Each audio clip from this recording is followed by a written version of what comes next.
السلام عليكم، ازيكم حبايبي؟ عاملين ايه؟ يا رب تكونوا بخير. النهارده جيت لكم بوصفه جديده وفيديو جديد. لو انتي اول مره بتشوفي قناتي ما تنسيش تشرفيني باشتراك فيها وتفعلي علامه الجرس وتعملي لايك كتير للفيديو. النهارده بقى يا جماعه هنعمل مع بعض البانيه الجاهز اللي احنا بنشتريه من بره وبنصرف عليه كل فلوسنا. اول حاجه جبت صدرين فراخ كده، شلت منهم جميع اي حاجه اللي هو الجلد يعني والشغط والكلام دوت.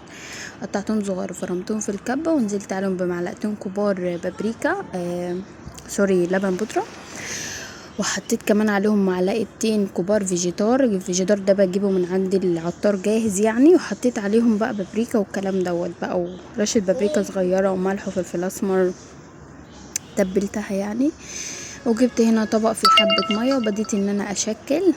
عايزه اقول لكم ان العجينه بتاعت الصدور بتبقى متماسكه شويه بالنسبه للحاجات البودر اللي احنا حطيناها مع بعض.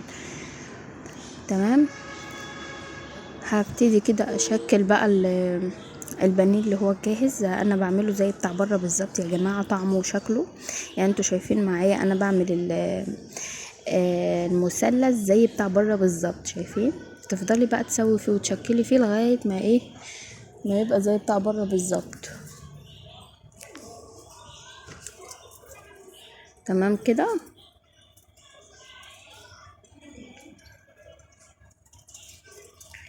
جبت هنا نص كمية الفراخ هنا، وبديت ان انا افردها على كيسين تلاجة كده، واحد فوق واحد تحت، وبديت ان انا اشيل الجوانب وابتدي اعمل ايه، مثلثات، بحيث ان انا اسهل على نفسي يعني التشكيل. تمام اهو شايفين، هو اصلا بيتشكل معايا بكل سهولة، والطريقة سهلة وبسيطة جدا. بتوفري اصلا يعني، انا عملت معاكم صدر فرخة كبير يعني، وشايفين بقى عمل الكمية معايا قد ايه. هنا بقى جبت ده اسمه فيجيتار تغليف من بره، وممكن برضو تقولي عليه البقسماط اللي هو الجاهز. بتجيبيه برضو من عند العطار، بيبقى زي كده. تمام، بتحطي بقى الواحدة وبتنزليها في الماء، وبترجعي بقى تحطيها في الخليط البودر ده تاني لغاية بقى ما تخلصي الكمية كلها بالشكل ده. شايفين يا جماعة؟ شايفين الجمال والحلاوة طالع معايا عامل ازاي؟ عايزه اقول لكم تحفه، ولسه كمان هنجربه دلوقتي لما نقليه معاكم.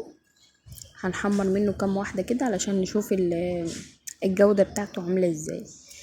بصوا بقى، ممكن تخزني في الفريزر بالطريقه دي بالشكل ده. تحطي كيس وبعدين بترصي عليه، وبعدين بتغطي بقيه الكيس من فوق وترصي الباقي عليه. تمام، شايفين الكميه اللي عملها لي؟ هنا بقى هنبتدي بقى نقلي.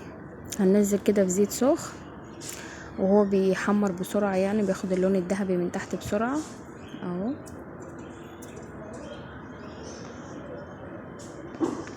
على فكرة يا جماعة، انتوا لو عايزينه يبقى طعم كنتاكي بتاع بره بالظبط، ممكن تجيبوا بودرة الكرفس، هي دي اللي بتخلي طعمه زي بتاع كنتاكي بالظبط. بس خلاص، هو طبعا بيتحمر بسرعة بالشكل ده اهو. تعالوا نفتح بقى ونشوف من جوه عامل ازاي. شايفين؟ شايفين يا جماعة عامل ازاي؟ تحفة. جربوا يا رب يعجبكم. ما تنسونيش في لايك وشير وسبسكرايب. اشوفكم في فيديو جديد في رعاية